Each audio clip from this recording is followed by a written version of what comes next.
किस्सा एक ऐसे जमीन का जिस पर पूरी दुनिया की आज निगाहें टिकी हुई है। वह जमीन का जो हिस्सा है आज पूरी दुनिया में पूरे फसाद की जड़ बना हुआ है। कितनी जमीन? केवल 35 एकड़ का वह प्लॉट जो कि पूरी दुनिया के क्षेत्रफल से भी केवल दशमलव से भी कम है। लेकिन यह जमीन आज पूरे विश्व में मानवीय सभ्यताओं के लिए एक सबसे बड़ा खतरा बनकर के उभर रहा है। एक छोटा सा प्लॉट या छोटा सा वह टुकड़ा जो दुनिया के सबसे विवादित जमीन की श्रेणी में आज वर्तमान में आप सभी के सामने है। मैं उन्नति जैन आप सभी स्टूडेंट्स का इस कक्षा में स्वागत करती हूँ, जिस सेशन में आज हम डिस्कशन करने वाले हैं इजराइल हमास या इजराइल फिलिस्तीन, इन सभी विवादों के बारे में। यह कहाँ से शुरू हुआ, कहाँ पर चला और ऐसी कौन सी कहानियां हैं जो इतने बड़े मानवीय सभ्यता की आपदा को जिसने जन्म दिया है। आज हम सभी डिस्कशन करने वाले हैं करंट हॉट टॉपिक जो कि है इजराइल हमास के मध्य युद्ध और इससे संबंधित उपजी समस्याएं, क्या इसके पीछे कारण रहा था। आज के सेशन में हम और आप उस पूरी कहानी को समझेंगे और उसके बारे में आज की कक्षा में हम डिस्कशन करने वाले हैं। आज की कक्षा का जो टॉपिक रहने वाला है वो रहने वाला है इजराइल और हमास का युद्ध। इस विवाद की पूरी कहानियां कहां से यह शुरू हुआ और आज तक वर्तमान तक अर्थात 7 अक्टूबर 2023 को हमास के द्वारा इजराइल पर बिना किसी पूर्व सूचना के एक यहूदी महत्वपूर्ण दिन पर जो हमला किया गया है और उसके प्रत्युत्तर में इजराइल के द्वारा हमास और संपूर्ण गाजा पट्टी को जो पूरी तरह से नष्ट करने की उद्देश्य से जो प्रतिक्रिया दी जा रही है, उसके संदर्भ में आज की कक्षा में पूरा डिस्कशन होने वाला है। आज का जो टॉपिक है वो हॉट टॉपिक बना हुआ है इजराइल और हमास का यह युद्ध। ठीक है, इस प्लॉट या जमीन के टुकड़े जिसकी चर्चा हमने कक्षा में शुरुआत में की थी कि एक छोटा सा आयताकार इजराइल जेरूशलम पर पहाड़ी पर बना हुआ वह टुकड़ा आज जो जमीनी समस्या के साथ साथ मानवीय विश्वसनीयता और मानवीय वस्तु स्थिति की सबसे बड़ी समस्या बनकर के उभर रहा है। इस प्लॉट या जमीन के टुकड़े पर दुनिया के 3 बड़े धर्मों की एक नजर है और दुनिया के 3 बड़े धर्म इस पर अपनी पूरी टकटकी लगाए बैठे हुए हैं। और यह जो युद्ध है वो आज से शुरू नहीं हुआ है। इस युद्ध की शुरुआत इन धर्मों के जन्म या इन धर्मों की शुरुआत से ही हो सकी है, इसको भी आपको ध्यान रखना है। दुनिया के 3 प्रमुख धर्मों की बात की जाए, यहूदी, इस्लाम और ईसाई, इन तीनों धर्म के व्यक्ति या यह तीनों धर्म के समुदाय अपना दावा ठोकते हैं जेरूसलम पर कि यह मेरा है, ये मेरा है और यह मेरा है। क्योंकि धर्म एक आस्था का विषय है, इस पर तर्क नहीं किया जा सकता। लेकिन यही धर्म जो आस्था का विषय है आज वर्तमान में सबसे बड़ी आपदा और सबसे बड़ी हिंसा बनकर उभरा है, जिसने समस्त विश्व को सोचने पर मजबूर कर दिया है कि एक जमीन का टुकड़ा, एक धार्मिक विवाद कितना बड़ा रूप ले सकता है, कितने हजारों महिलाओं, बच्चों की जान को भी गंवा सकता है और आगे अन्य देश या फिर इसके संबंध वाले देश किस प्रकार से अपनी रणनीति तैयार करें, ऐसा भी इस पूरी आपदा से देखने को मिल सकता है। सभी साथी बहुत ध्यानपूर्वक एक एक करके स्टेप बाय स्टेप आज की क्लास को सुनेंगे ताकि हम उस पूरी पुरानी कहानी को समझ पाए कि ये विवाद वास्तव में जन्मा कैसे। आज वर्तमान में आज अगर हम पहली दृष्टि में देखते हैं तो यह विवाद हमें क्या दिखता है कि यह विवाद वास्तव में हमास और इजराइल के बीच में एक धार्मिक स्थल या फिर बोला जाए सबसे पवित्र स्थल, होली ऑफ द होली के इस रूप में देखने को मिलता है। लेकिन याद रखना साथियों, यह जो विवाद है कोई तात्कालिक परिस्थिति का परिणाम नहीं है। यह विवाद एक ऐतिहासिक और या यूं कहें मानवीय सभ्यता की उत्पत्ति से ही जन्मा हुआ है। हम अपना दृष्टिकोण वहां ले जाएंगे ताकि आज वर्तमान की जो बड़ी समस्या है उसकी जड़ तक पहुंच सके। हम चर्चा कर रहे हैं साथियों आज इजराइल और हमास के बीच विवाद के बारे में। लेकिन अगर आज की क्लास को एक हम सही दिशा दे दें तो ज्यादा बेहतर होगा कि हमें किन किन टॉपिक पर डिस्कशन करना है और वे टॉपिक आगे चल के हमारे किन किन एग्जाम्स में या फिर हमारे क्या सोचने के तरीके को विकसित कर सकते हैं। देखना, आज हम सबसे पहले डिस्कशन करेंगे कि जेरूसलम का इतिहास क्या रहा है। वह एक क्षेत्र जिसकी आबादी भी कम है, क्षेत्रफल भी कम है, कहा जाता है दिल्ली से भी कई गुना छोटा है, लेकिन वह एक छोटा सा क्षेत्र इतनी बड़ी आपदा कैसे बन के उभरा, क्या क्या धर्मों के संबंध में इसका इतिहास था, आज की क्लास में हम पहले वो डिस्कशन करेंगे।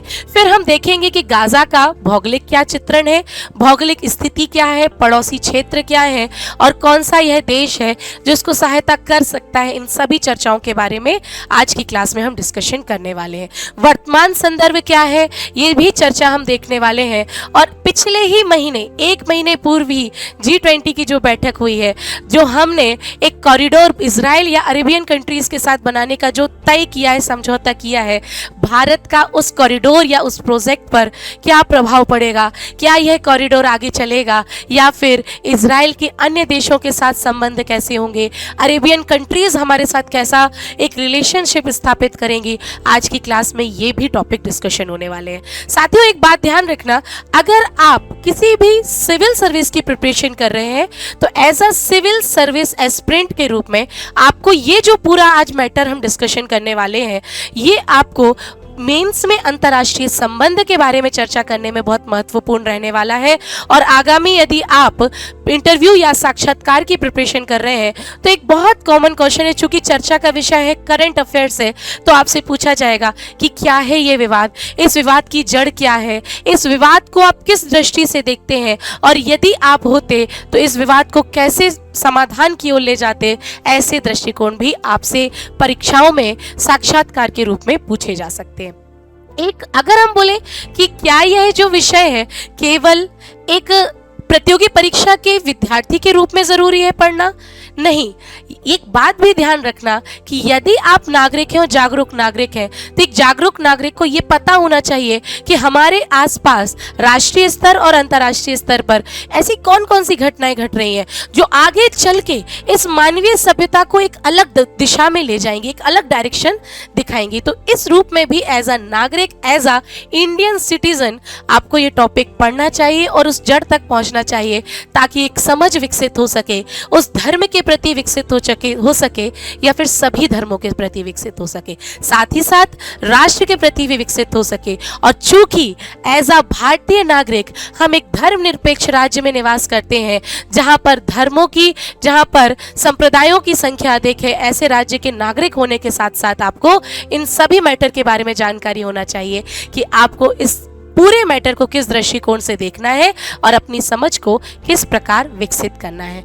हम बात करते हैं आगे चल के, एक एक वन बाय वन स्टार्ट करेंगे, बहुत शांति से देखना ताकि एक एक चीज़ों को समझ सकें, परीक्षा उपयोगी तथ्यों को भी निकालेंगे और एक समझ भी विकसित करेंगे। लंबी कहानी है और कहानी प्रेम पूर्वक ही सुनी जाती है।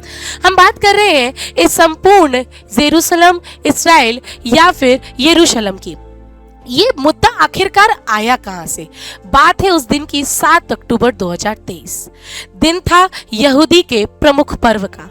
सभी लोग उस पर्व को मनाने के लिए जुटे थे, चूंकि बिना कोई पूर्व सूचना थी और इस बिना कोई पूर्व सूचना के अभाव में जो हुई आपदा, वो अचानक से हमास, जो कि चरमपंथी कट्टरवादी संगठन है, जो कि यह दावा करता है कि जेरूसलम पूर्णतः इस्लामिक है, इस पर हमारा अधिकार है, उस संगठन के द्वारा इजराइल के पूर्वी क्षेत्र और दक्षिणी क्षेत्रों पर अचानक से हमला कर दिया। जब नींद में लोग सो रहे थे तब अचानक सायरन की आवाज आने लगी, अचानक बम धमाकों की आवाज आने लगी और कई हजारों लोगों की मृत्यु का यह कारण बन चुका था।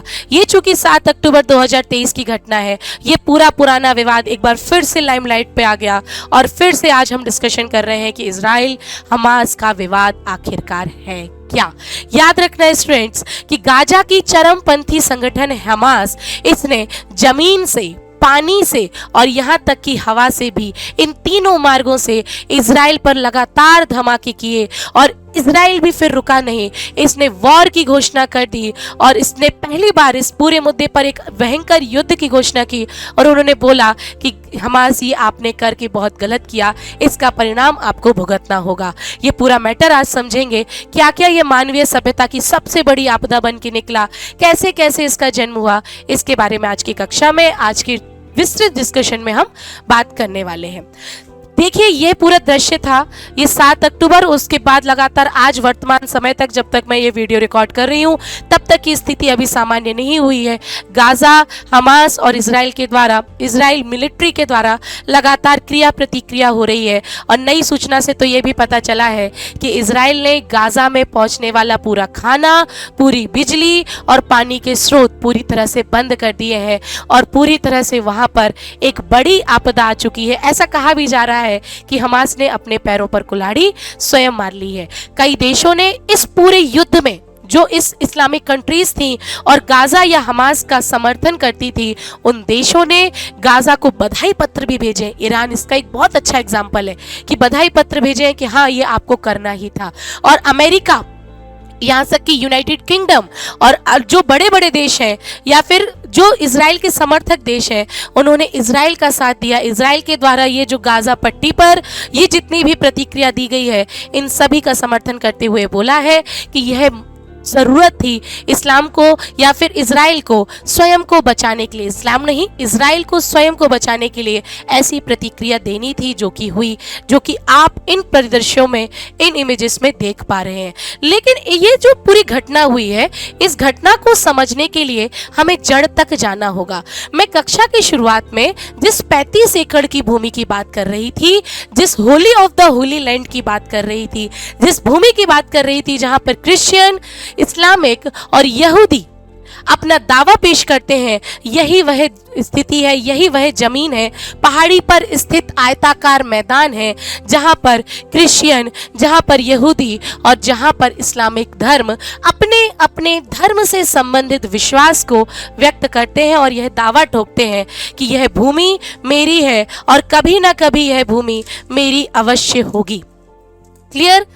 बढ़ते हैं आगे। कहानी को आगे बढ़ाने से सबसे पहले ध्यान रखना कि ये जो धर्म की कहानी है, किस प्रकार जमीन का विवाद बनी और आगे चल के आज वर्तमान 2023 की नव आबादी की ग्लोबलाइजेशन की दुनिया में आज संपूर्ण मानव सभ्यता पर प्रश्न चिन्ह लगा रही है।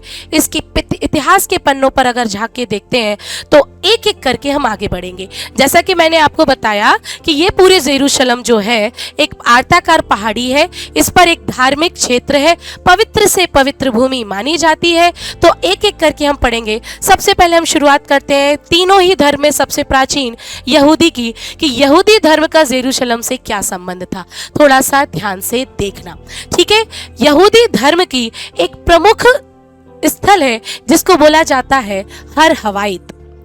हर हवाइत, यह जो हर हवाइत है वास्तव में हिब्रू भाषा का शब्द है। अगर हम इसको बोलें तो इसको बोला जाता है टेम्पल माउंट। क्या बोला जाता है स्टूडेंट्स? Temple mount. यहूदी अपने इस टेम्पल माउंट पर अपना एक दावा पेश करते हैं और बतलाते हैं कि यहूदी धर्म का संबंध इस टेम्पल माउंट से है, इसलिए यह भूमि मेरी है। तो हम सबसे पहले कक्षा की शुरुआत करेंगे या फिर उस धर्म के इतिहास के बारे में पढ़ेंगे, तो वो धर्म होगा यहूदी की। इसका जेरूशलम से क्या संबंध रहा था, ध्यान से सुनना, फोकस होके सुनना। यहूदी संप्रदाय या उस समूह के व्यक्ति यह मानते हैं कि जो ये टेम्पल माउंट है या फिर ये जो जेरूशलम जगह है या जमीन का जो टुकड़ा है, इनका मानना है कि यहूदी के ईश्वर ने इस स्थान पर मिट्टी को संजोया था, मिट्टी को इकट्ठा किया था और इसी मिट्टी से एडम बना था। आप सभी ने कभी ना सुना होगा कि इस पृथ्वी का प्रथम मानव कौन है, तो बोले एडम है। तो एडम किससे आया? जेरूशलम की मिट्टी से ही यहूदी के ईश्वर ने इस मानव को बनाया था और इसी मिट्टी से दुनिया का प्रथम मानव जिसने मानव सभ्यता की शुरुआत की वह एडम, जिसको आप बोलते हो आदम। आदम कहाँ से आया? यही इस पवित्र जगह से आया, ऐसा मानना है यहूदी का। उनका मानना है कि संपूर्ण दुनिया की रचना जो एडम ने की है उसका उद्भव जेरूशलम आयताकार पवित्र पहाड़ी से हुआ है। साथ ही साथ एक मान्यता तो यह है, दूसरी मान्यता यह है, थोड़ा सा इस मान्यता को भी ध्यान से सुनना। मैं और अधिक पुराने इतिहास के पन्नों पे नहीं जाऊंगी, जो आपके लिए जानकारी जरूरी है मैं केवल उसी का डिस्कशन करूंगी। आप इस इमेज में देख पा रहे हो यहूदी पैगंबर या फिर यहूदी गुरु या यहूदी ईश्वर कहें, वो यहाँ पर दिख रहे हैं जिनका नाम है अब्राहम।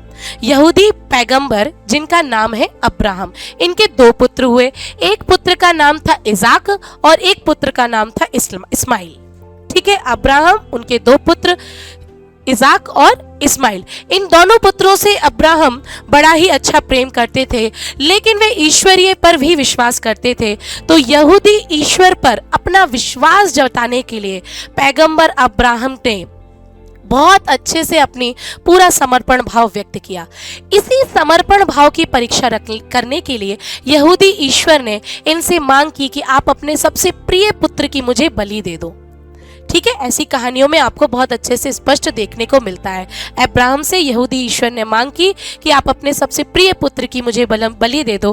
तो चूंकि पैगंबर अब्राहम ईश्वरीय सत्ता पर पूर्ण विश्वास करते थे और उसको किसी भी तरह से पुष्ट करने के लिए पीछे नहीं रहना चाहते थे, तो वह ईश्वर द्वारा बताए गए स्थान पर गए और अपने पुत्र इजाक को ले गए और इजाक की वहां पर बलि देने के लिए पूरी तरह से बिना किसी संकोच के, संदेह के तैयार हो गए।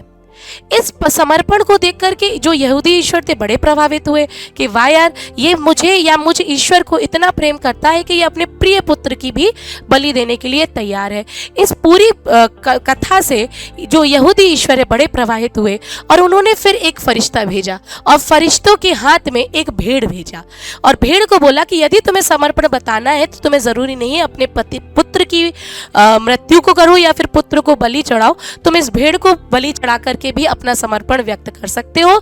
तो इससे प्रसन्न होकर के जो अब्राहम थे उन्होंने उस भेड़ की बलि चढ़ाई और यह पूरा जो कहानी या फिर ये पूरी पटकथा है वो कहाँ पर रची गई, वो यरूशलेम या फिर जेरूशलेम की उस पवित्र भूमि पर रची गई, जहाँ पर आगे चल के लगभग 1000 सती या फिर 1000 ईसा पूर्व के टाइम पर क्या बनाया गया, आगे चल के सुलेमान के द्वारा टेम्पल माउंट बनाया गया, जो टेम्पल माउंट प्रथम टेम्पल माउंट कहलाता है।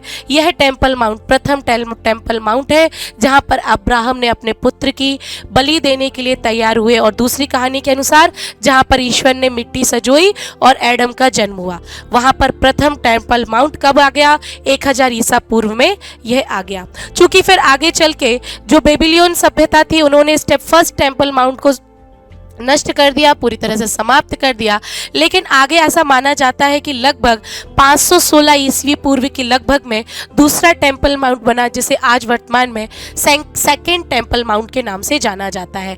इस सेकेंड टेम्पल माउंट का जो अंदरूनी हिस्सा है, इस सेकेंड टेम्पल माउंट का जो अंदरूनी हिस्सा है वो अति पवित्र माना जाता है और उसमें केवल जो विशेष पुजारी या विशेष यहूदी जो पवित्र लोग हैं उनको ही जाने की अनुमति है।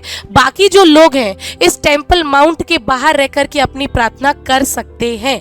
जो बाहरी दीवार है इसे क्या कहा जाता है, इसे वेस्टर्न वॉल कहा जाता है। क्या कहा जाता है, इसे वेस्टर्न वॉल कहा जाता है। और इसी बाहरी दीवार पर रह करके वो अपनी पूजा उपासना बाहरी जो व्यक्ति हैं वो कर सकते हैं। ऐसा माना जाता है कि कई यहूदी ने अभी तक टेम्पल माउंट के अंदर क्या संरचना है इसको भी नहीं देखा है, क्योंकि उन्हें अंदर जाने की अभी तक अनुमति मिली ही नहीं है।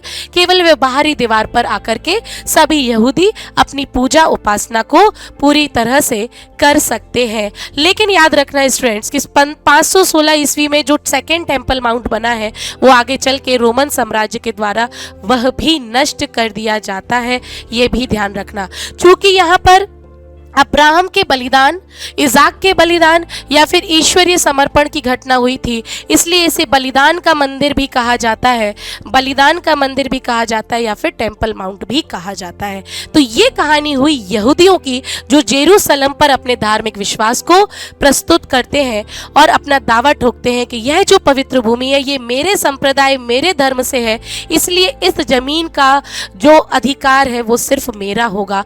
ये कहानी उम्मीद है आप सभी को बहुत अच्छे से समझ में आई होगी, चित्रात्मक रूप से और वाचात्मक रूप से जैसी भी आई होगी, एक पटकथा तो दिमाग में रची गई होगी। तो हमने पहली जानकारी देख ली कि भाई यहूदियों का इजराइल से क्या संबंध था, यहूदियों का जेरूसलम से क्या संबंध था, कैसी क्या कहानी रची गई और आगे चल के कैसी क्या व्यवस्थाएं हुई। थोड़ा सा और बढ़ाएंगे कक्षा को आगे बढ़ाते हुए ये देखना इस्लाम और जेरूसलम का संबंध। अब दूसरा पॉइंट कि इस्लाम या जो कि आज फिलिस्तीन और हमास संगठन के रूप में है, जो हमास संगठन अपना वादा ठोकता है वह क्या है, इसको थोड़ा सा समझने के लिए ध्यान से देखना। आप सभी को पता है इस्लाम धर्म में दो बहुत ज्यादा पवित्र स्थल माने जाते हैं। एक हो गया आपका मक्का और एक हो गया मदीना।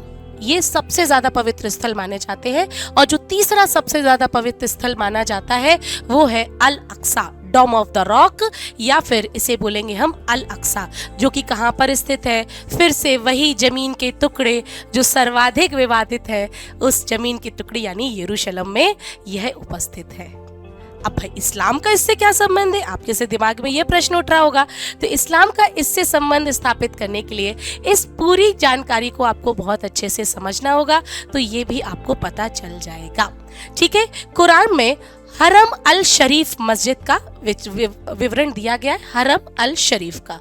ऐसा माना जाता है स्टूडेंट्स कि इस यरूशलेम की पहाड़ी पर हरम अल शरीफ एक बहुत ही महत्वपूर्ण पवित्र स्थल है। और इस पवित्रता का पीछे का कारण यह बताया गया है कि यह जो पवित्र भूमि है, इस पवित्र भूमि पर पैगंबर मोहम्मद जब मक्का और मदीना की यात्रा करके आए तो यहाँ पर सबसे पहले हरम अल शरीफ पर आए, हरम अल शरीफ पर उतरे।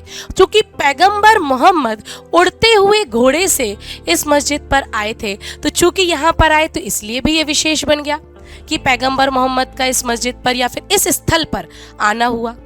फिर ऐसा बोला जाता है, दूसरी कहानी या फिर दूसरा एक इसके पीछे जो तर्क यह भी मिलता है कि उड़ने वाले घोड़े से वह यहाँ पर आए और पैगंबर मोहम्मद यहीं इसी स्थल से जन्नत की ओर प्रस्थान किए। और जन्नत की ओर प्रस्थान करने के लिए जो उनका यहाँ पर स्थल बनाया गया है, उसी स्थल को डोम ऑफ द रॉक कहा जाता है। क्या कहा जाता है?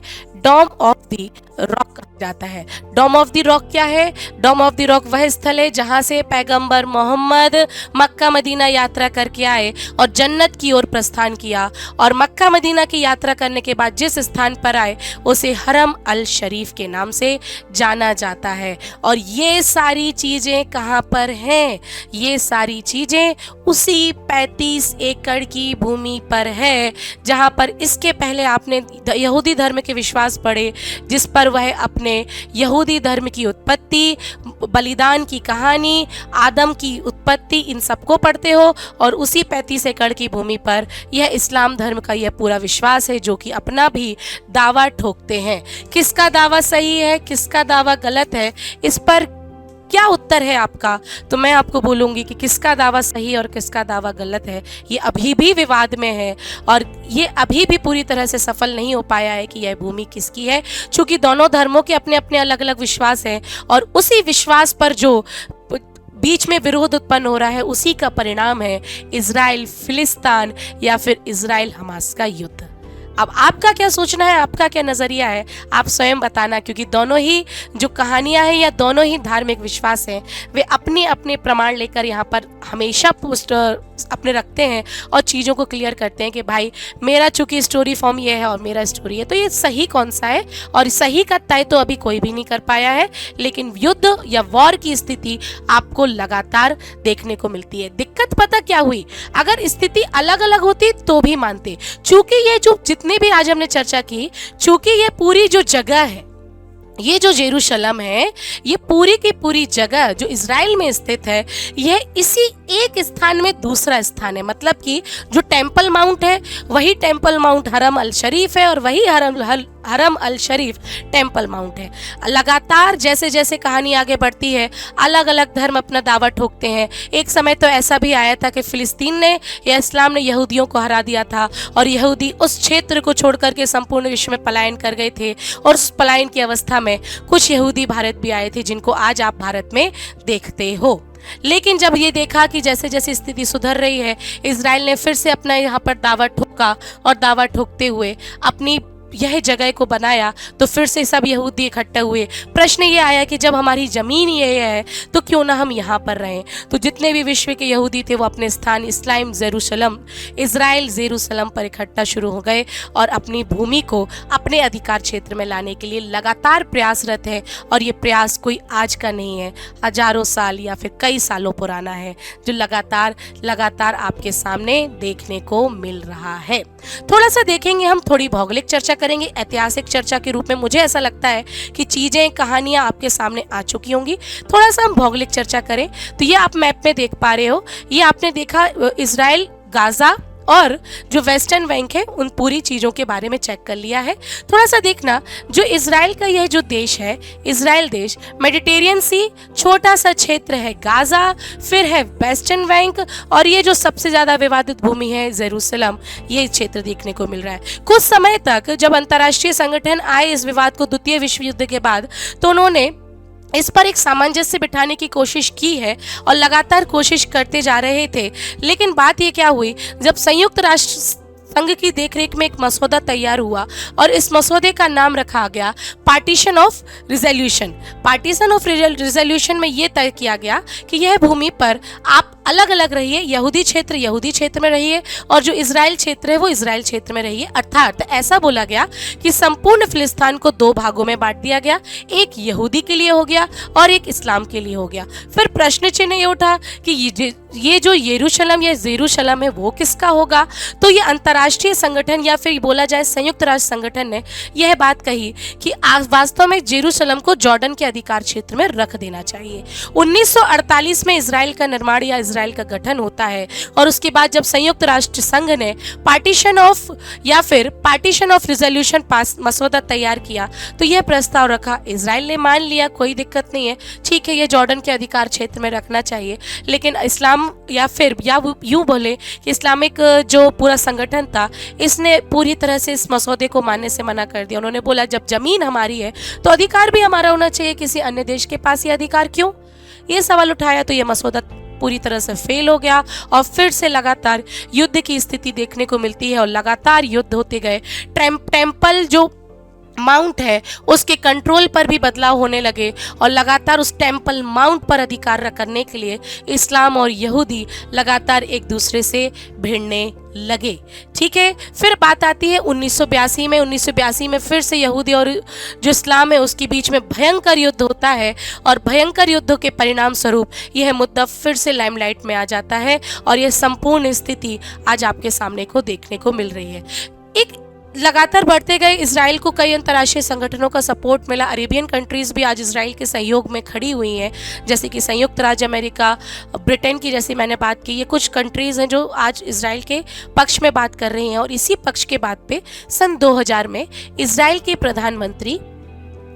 प्रधानमंत्री भारी सुरक्षा के साथ अपने टेम्पल माउंट में प्रवेश करते हैं और ये दावा ठोकना चाहते हैं कि यह भूमि हमारी है।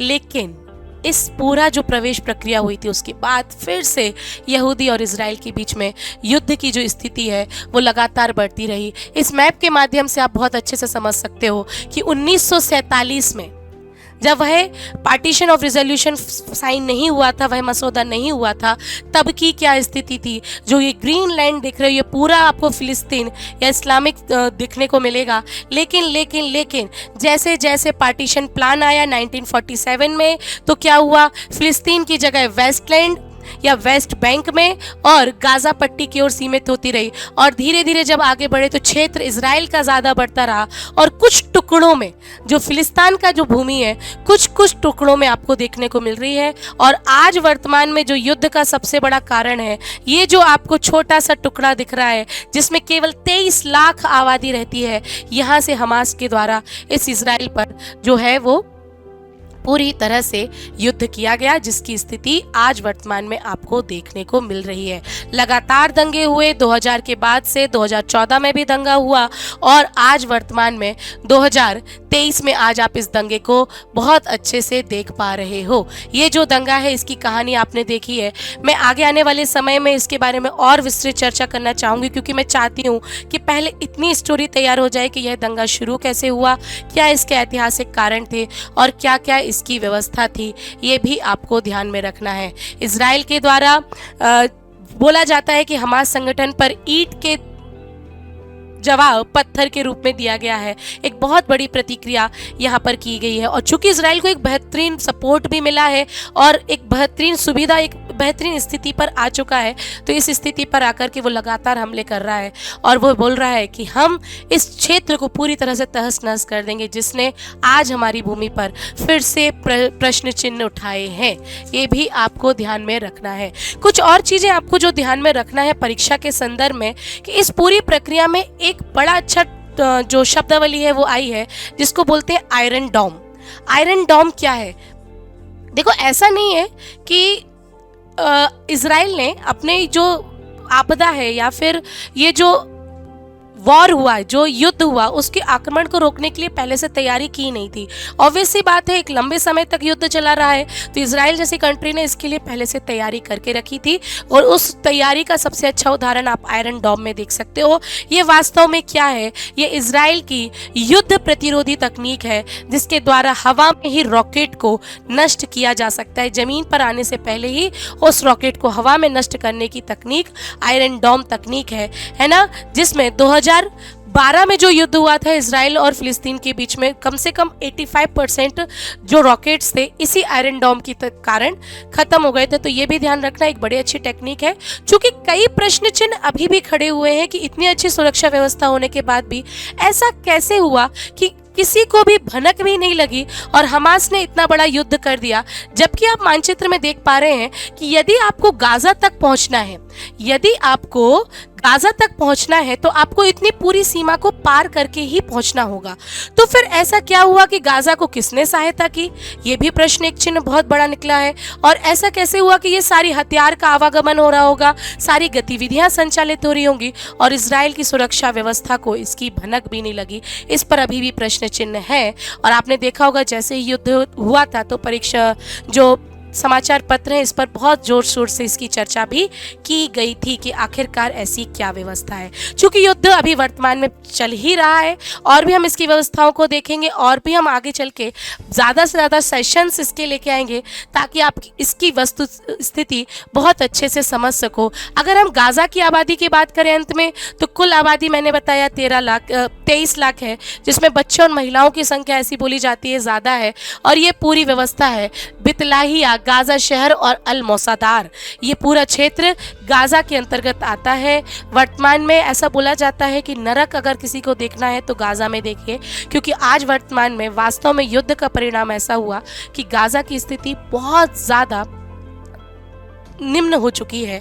ये भी एक बड़ी आपदा है। यूएनओ के द्वारा लगातार यहाँ पर व्यवस्थाएं भेजी जा रही हैं, सहायता भेजी जा रही है, लेकिन चूंकि इजराइल अभी पूरी तरह से स्पष्ट दृष्टिकोण में है कि वह युद्ध का परिणाम चाहता है। भारत के दृष्टिकोण की बात करें तो भारत अभी दो पैदान पे खड़ा हुआ है। भारत ने प्रथम दृष्टया प्रधानमंत्री नरेंद्र मोदी के द्वारा इजराइल का समर्थन किया गया और इजराइल पर जो आतंकी हमला हुआ था उसका पूरी तरह से विरोध किया गया।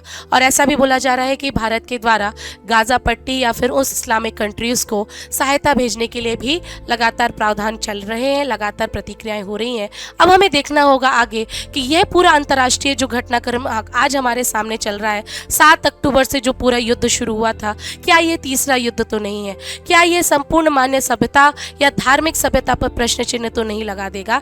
ये पूरी घटनाक्रम आगे की हम सेशन में देखेंगे। आप और हम इस पर पैनी नजर गड़ाए रखें ताकि हमें भी समझ में आए कि ये अंतर्राष्ट्रीय घटनाक्रम किस प्रकार अलग अलग पड़ाव पर जा रहा है। उम्मीद है आज के सेशन में आपने जो पूरी व्यवस्था है, जो व्यवस्था कैसी थी, आज के सेशन में हमने शुरुआत की थी कहाँ से, गाजा पर हुए हमले और इजराइल के द्वारा हमला और गाजा हमास संगठन के द्वारा इजराइल पर किए गए हमले पर पूरी चर्चा की थी। आज के सेशन की पूरे इतिहास, धार्मिक इतिहास, भौगोलिक जानकारियों के बारे में आज हमने डिस्कशन किया है। उम्मीद है आज का सेशन आपको थोड़ा बहुत समझ में आया होगा। आगे हम और इस सेशन को आगे बढ़ाएंगे और इसी प्रकार के अगर सेशन आप देखना चाहते हैं तो मुझे कमेंट सेक्शन पर जरूर बताना और यह भी बताना कि अंतर्राष्ट्रीय घटनाक्रम या राष्ट्रीय घटनाक्रम या राजकीय घटनाक्रम पर आप लोग कौन कौन से टॉपिक पर डिस्कशन चाहते हो, पूरा पोस्टमार्टम करना किस किस टॉपिक पर चाहते हो, मुझे कमेंट सेक्शन पे ज़रूर बताना। मैं फिर से आपको नेक्स्ट सेशन में मिलूंगी। तब तक के लिए सभी भावी प्रशासनिक अधिकारी और सभी जागरूक नागरिकों को दिल से धन्यवाद। Thank you sir.